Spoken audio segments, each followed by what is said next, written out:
Hi, my name is Ryan Lane, and welcome to my review channel. So for today's movie, I will be reviewing Terrifier 3, written and directed by Damien Leone, and starring LaVera, David Howard Thornton, Elliot, Samantha Scaffidi, and Antonella Rose. So, it's been 5 years since the events of the previous film, Terrifier 2, and things are going better. Not great, just better for siblings Sienna and Jonathan, played by LaVera and Elliot respectively. Sienna has just finished her stint at a psychiatric hospital, and Jonathan has finally outgrown his obsession with serial killers.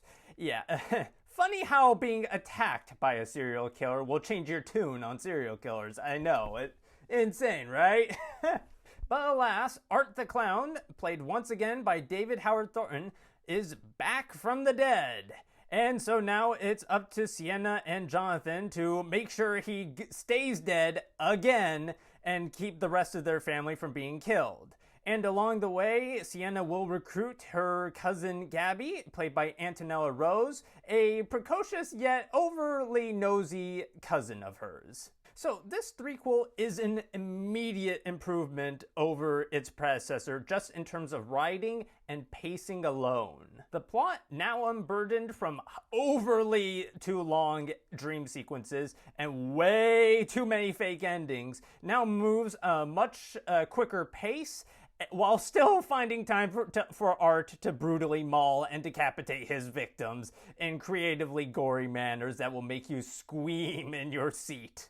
The writing features characters that are three-dimensional and likable, as opposed to the two-dimensional and, at times, one-note characters of the prior movie. Gone is, the mom that just complains about how her kids are just, a complete pain in the ass to raise, because, she's dead. She took a shotgun blast to the face, so, And in her place are characters that are much more empathetic and much more varied in terms of characterization to enjoy. The writing does feature some horror cliches, like, for example, Sienna, she now has to deal with what a person would actually be like after surviving being in a horror movie, and it's not done terribly. LaVera handles the material well. It's just, I don't know, this trope is getting a bit played out for me.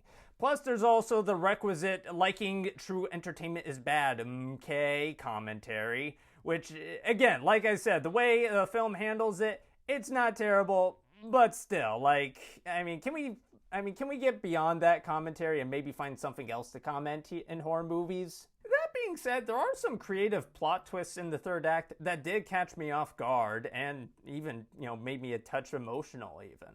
So the cast is solid and shows just how far the Terrifier series has come from being the David Howard Thornton show, because everyone in the cast gives solid performances with interesting characterization to work with.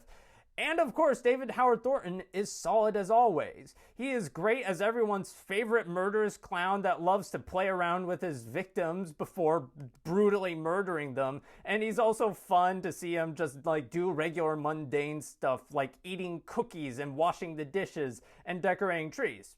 Granted, in his own twisted way, of course. LaVera does a good job of showing how Sienna is struggling to differentiate reality from hallucination while being there emotionally for her family, and Antonella Rose is solid as Gabby, a sensitive yet overly nosy cousin who's obsessed with her older cousin. And a review about a Terrifier movie would not be complete without talking about the gore, because boy, is there a lot of it. I mean, again, weirdly enough, the cold open plays it surprisingly restrained. But, after that, it's balls to the walls, gore that'll make you squeam in your seat. This threequel makes excellent use of its Christmas setting and allows Art the Clown to get festively creative with his kills. The set pieces are well shot and edited, and they do feature a surprising amount of tension in some scenes. I mean, granted, with some characters it's yeah, okay, you're dead. But in other moments, I was like, oh wow, okay, this character might actually survive. And then there are some kills that just caught me completely off guard. However, some of the gore effects are surprisingly more jankier this time around. I mean, I get it. The Terrifier series has always been known for its, hyper low budget charm. But I mean, at 8 times the budget of the previous movie for a budget of $2 million, not a lot of money in terms of Hollywood, but for the Terrifier series, that is like a billion dollars. Well, okay, I speak hyperbole, but you get my point. The point is, this film has a proper budget this time around, and I don't know, for some of the gore effects, like, there were moments where I was like, that's an animatronic. And I never had that feeling with the second film. Granted, I might have been, completely scarred by seeing someone burned with acid and getting mashed potatoes stuffed in their shotgun blasted face, but again, still, at $2 million, I expect maybe a touch more production value quality. So gory and gratuitous as all hell, Terrifier 3 rectifies the problems of its predecessor to deliver a much more streamlined and compelling slasher experience. So with all that in mind, I will be giving Terrifier 3 3 out of 5 stars. Anyway, thank you for watching.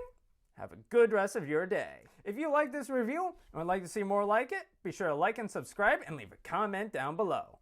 And for today's comment section prompt of the day, what is your favorite Terrifier movie and why?